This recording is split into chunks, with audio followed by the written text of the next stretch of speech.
Magandang gabi mga kalingap, ito po si Kuya Mel. Nandito po tayo ngayon sa bahay ni Tatay Raysan para personal na magpaalam na tayo po ay mawawala hanggang Miyerkules. Kasi po ako po hindi naman lingid sa inyong kaalaman na namatay po yung nanay ni Ate Perla official, yung may bahay ko po. Yan si Ate Perla. So ayoko naman po sabihin nila bakit bigla na lang akong hindi pumunta dito, kaya personal po ako nagpunta para magsabi kay Tatay Raysan, kay Daddy Donat at kay Kuya Brooks. Yan. Si Tatay Raysan lang po yung nandirito, so kakausapin po natin mamaya. Yan, magandang gabi Tatay Raysan. Yan, gusto ko po, kaya ako pumunta dito ngayon kasi di ba ilang araw akong wala. Baka isipin mo nagpara ano lang ako, nagparalago lang ako.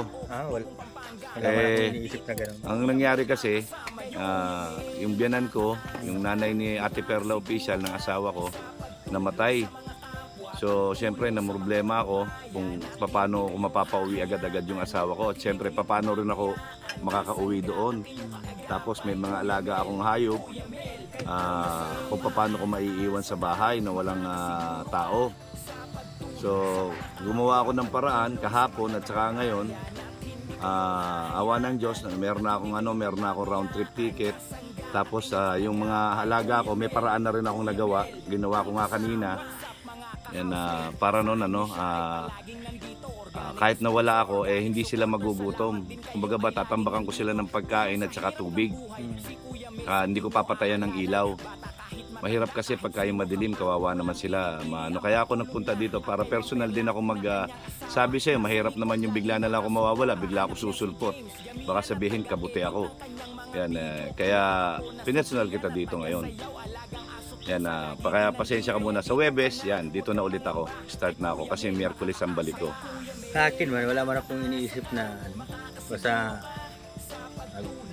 kayo na kusa man lang na magtulong. Sa akin wala man akong iniisip na kung ano dahilan na kung ano. Di ba sabi ko nga sa iyo, 3 years contract hanggang matapos. Hanggang matapos. Yan kami dalawa ni Nelson Vlog. Yan. Sabi ko baga, kahit sino open dito sa bahay, basta okay lang, hindi nag-aaway-away. Oo naman. Maganda yung samahan. Dito sa bahay okay. Oo kahit naman. Sino. Ako naman naging masaya ako dahil nga welcome nyo kami dito ni Nelson Vlogs.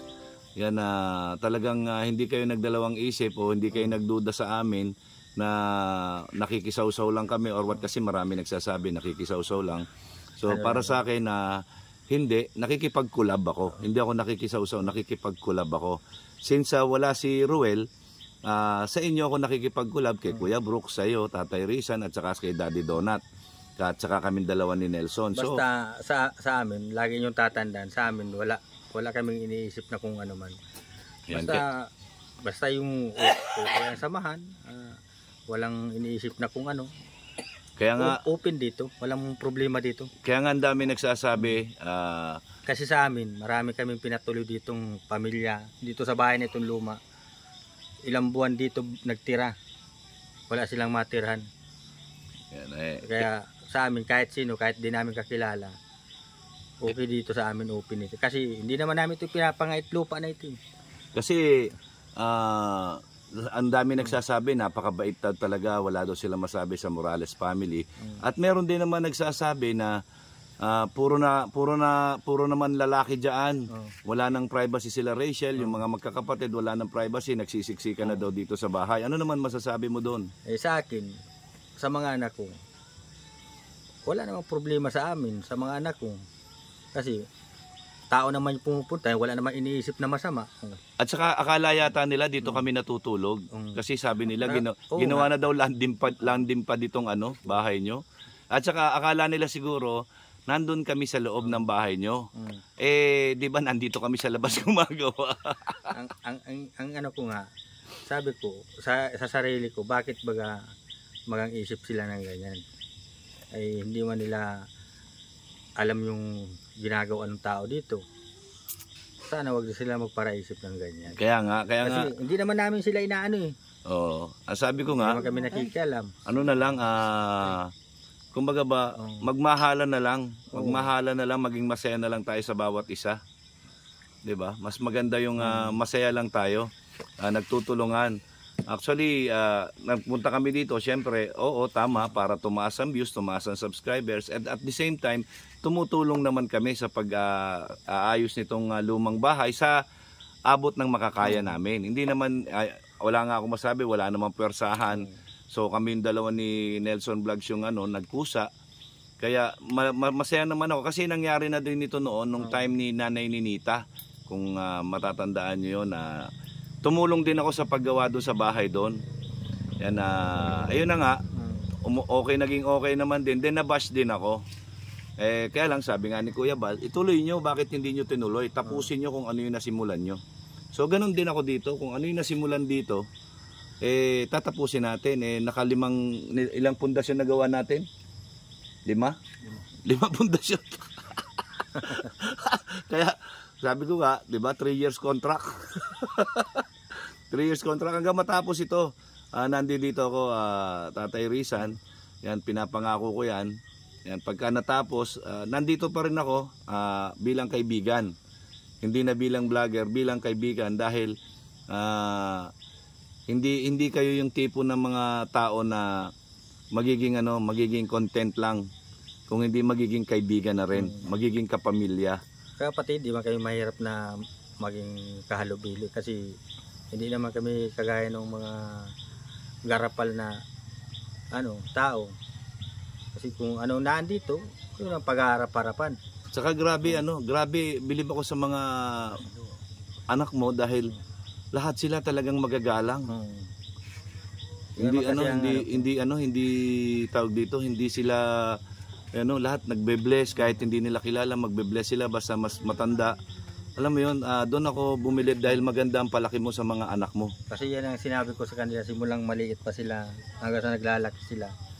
Lagi ko sa kanila sinasabi na huwag kayong makikialam, na hindi kayo pinakikialaman. Hanggat kaya yung tisin-tisin nyo. Pag sobrang kayo sumagot. Sa mga matatanda kako, lagi kayong magalang. Pag may nakita kayong matanda, magmamano kayo. Yan yung lagi kong, habang lumalaki sila, yan ang pangaral ko sa kanila na kaya ang kakong maipapamana ko sa inyo. Wala man akong ibang maipapamana, kundi mag-aral kayong mabuti para maganda ang buhay nyo pagdating ng araw. Walang naiinis sa inyo. Ang lagi nakikita sa inyo, kasayahan. Oo nga, kasi ko sa kanila. Lahat ng mga nakikita ko dito, taliwas doon sa mga sinasabi. Taliwas doon sa mga sinasabi. Kaya sabi ko, bakit ganon? Parang hindi naman, bakit nasasabi nila yun? Hindi naman nila nakakasama yung mga tao. Dapat maniwala kung sino yung nakakasama ng mga tao. Basta para sa akin man, bahala sila. Kung dyan sila masaya, wala kang magagawa. Basta alam namin sa sarili namin, wala kaming ginagawang labag sa kalooban namin na makakasakit kami ng tao. Basta ang alam lang namin dito, tinulungan kami ng kalingap. Tama. Yun ay na-appreciate namin yan na tinulong sa amin. Kaya yun lang ang ko. Wala na kaming iniisip na kung ano pa. Oo. Kung sino man na dumating dito, tao namin tatanggapin. Tao din silang lalabas. At saka nagsimula tayong kalingap, magiging kalingap tayo habang panahon. Ayan. Saka pati, di ako nagbabago kila Kuya Bal, ganun pa rin ako. Oo. Ayan kaya nga kumbaga ba kahit di man kami nakikita-kita na. Yan. Ano mga maipapaya mo sa mga Hindi ako nakakalimot sa mga tumulong sa amin na kasi habang buhay ko na yung dadalhin . Tama. Dahil kung hindi dahil sa kanila, wala man kaming ganitong bahay. Tama. Ano masasabi mo doon sa mga nagsasabi ng mga negatibo? Ay sa akin, bahala sila. Basta kami, hindi kami makikialam sa kanila. Wala kaming ginagawang masama sa kanila. Bahala na lang sila kung diyan sila masaya iano niya kaming wala akong magagawa. So, basta ako ang maipapangako ko sa iyo, hindi lang ako isang vlogger para mai-content kayo, kundi isa akong kaibigan na rin at kapamilya ninyo. Yan at maaasahan mo ang pagsuporta ko kay Rachel at kay Dodong at sa iba mo pang mga anak kung sino man yung mga magbablog dyan, nandiyan dyan ako, nakasuporta ako sa kanila. Nasa likod lang nila ako. Anytime na kailanganin nila ako, nandito lang ako. Pwede nila akong maging kuya, walang problema doon. Kaya nga ako ang tawag sa akin, Kuya Mail. Basta sa akin, Kuya Mil, ang masasabi ko man sa inyo, sa inyong mga nagpunta kayo dito, sa amin, hindi nyo makikita na wala kaming papakitang sa inyong maganda, puro kagandahan. Makikita nyo dito, hindi yung pagpunta kayo dito, hindi kami plastic na tao, haharapin namin kayong totoo talaga. Tama. Na parang pamilya. Tama, ramdam ko naman yun. Kasi hindi man kami ganyan kasi kumbaga sa sabi nga ng Diyos, magkakapatid tayo, magkaparamilya tayo. Kaya nga, saka ako pinabubulaanan ko yon pagka mayroong mag-ano na ganyan. Pinabubulaanan ko yon, sinasagot ko na hindi totoo. Alangan man yung sinasabi nila na nagpunta kayo dito. Alangan huwag kayong magpunta dito, ganunin ko kayo. Nasaan man ang hiya ko. Kaya nga ako pumunta kayo dito ng tao, tapos gaganunin ko kayo. Kaya nga kami dalawa ni Nelson, natuwan-tuwa kami dahil tinanggap kami dito ng walang alinlangan.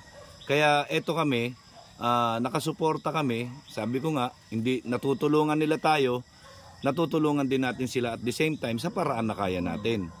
So nagtutulungan tayo at masaya tayo habang nandirito tayo. Yun ang importante, laging masaya kasi pagka laging negatibo, buwisit sa buhay yun. Talaga, totoo yan. Buwisit sa buhay kaya yun. Kaya nga ako tingnan mo, kahit naghihirap kami noon, sabi ko sa mga anak ko, okay lang yan. Balang araw din kako pag nakatapos kayo. Hindi pa nga sila nakakatapos. Tingnan mo na, may blessing na dumating sa amin. Yan. Kaya yan ang di ko lagi kong pinapanalangin sa Panginoon talaga na kahit di ako nagsisimba, talagang dumating sa amin itong blessing na ito. Tuwing gabi, pag galing ako trabaho, pagkakain ko, matulog na kami, nangunguros ako niyan, nagdadasal-dasal ako niyan. Pagka umaga gising ko, dasal ako niya, ko salamat po, buhay pa po ako. Binigyan na naman po ninyo akong panibagong pakikibaka sa ngayong araw na ito. Ganun ang panagasabi ko lagi. Sana bigyan mo po ng kalusugan ng mga anak ko, talino, para makatapos sila ng pag-eskwela nila. Kaya yun ang ko. Kaya tinan mo naman. Nakita mo. Sunod-sunod. Diba? Kaya ayaw ko nung nakakapaglamang sa kapwa Kaya tama pala yung lagi ko sinasabi na ang gumagawa ng mabuti sa kapwa ay pinagpapala. Ako, sabihin ko sa iyo, Kamil, hindi pa kami na iba-vlog. Pag meron lang talaga ako, nakakabigay pa ako. Yan, tama yan. Sabi nga, mangungutang, hindi ko na pinapabayaran. Pag meron lang talaga ako. Tama yun. Kasi, kaya nga naghihiram yung tiis din. Dahil sa kabutihan mo, tingnan mo, ang pagpapala na dumating sa'yo, na hindi mo inaasahan. Diba? Sabi ko nga, ang pagpapala, hindi natin alam kung kailan darating, kung anong oras, anong araw, anong taon, anong buwan, anong petsa, hindi natin. Bigla-bigla na lang yan susulpot sa'yo dahil nakagawa ka ng kabutihan sa kapwa. Yan diba? Talaga.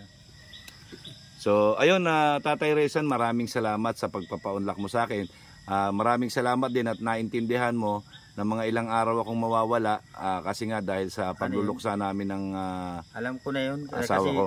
Nagsabi na sabi ko nga, kay Kuya sayo Kuya hindi nagpasok si Pamela, hindi nagdating siguro masasakit ang katawan yung kapapala. Kaya kumaparapahinga ka ako yun. Tapos nagchat ka daw na namatay nga daw yung biyanan ko. Kaya alam ko na yun, hindi ka para alam ko na. Sabi ko nga gumawa lang ako ng paraan para siyempre gusto ko din makapunta, wala naman akong pera. So lumapit tayo sa mga taong dapat lapitan. Yan, at maraming salamat sa mga lahat ng mga nakiramay po, nagpaabot ng pakikiramay. Maraming salamat po sa inyong lahat. Ayun, Tatay Rezan, maraming salamat sa pag-intindi at magkita tayo sa Huwebes. Salamat din sa yan, Huwebes ng umaga, kita-kits tayo. Nyo sa amin. Tuloy ang kaligayahan natin. Yan, huwag tayo magbago. Kung ano tayo dati pa rin. Ang mga nagbabago lang, alam mo ba kung ano yon? Mga unyango. Na meron ba dito nun? Oo ko, wala. Yung unyango, yung maligno yata. Hindi, yung unyango, yung parang butiki na malaki sa butiki na pagka kumapit sa puno, tuko. Yung nagiging kulay niya yung puno. Tuko nga. Iba-iba kulay. Yan ay marami niyan.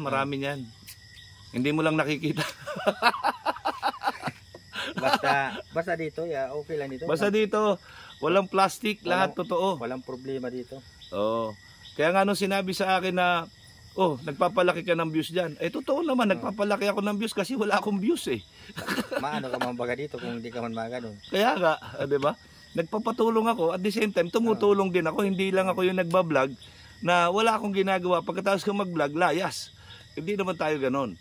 Siyempre, kailangan na give and take. Give and take yan. So, nakakatulong ka, nakakatulong ka, natutulungan ka rin. Ayun yun. Basta sa akin, kung ano man na isipin nila, bahala na sila. Nandito naman si Kuya Brooks, nandito si Ruel, nandito pa rin ako, nandito si Kaprom din, nandyan si Nelson Vlogs, yan, nasa likod nilang kami. Nasa likod nilang kami. Wala mang problema sa amin na ano, bahala sila kung dyan sila masaya.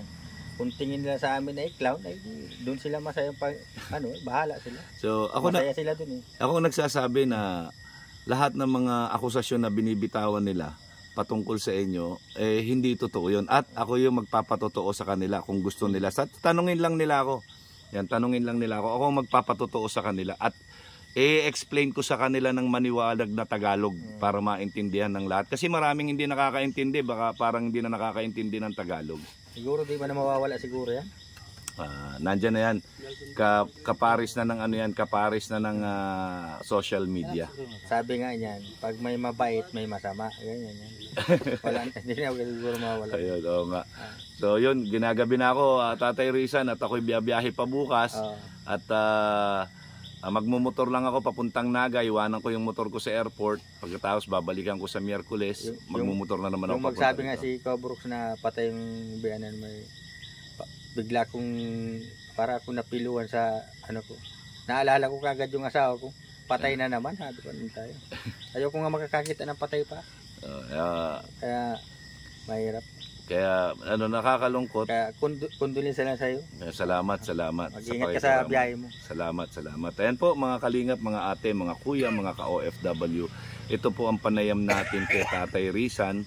Yan, maraming salamat at naintindihan niya tayo. So, magkita-kits po tayo ulit dito sa Huwebes ng umaga. Nandito na po ako. Itutuloy po namin itong paggawa ng lumang bahay.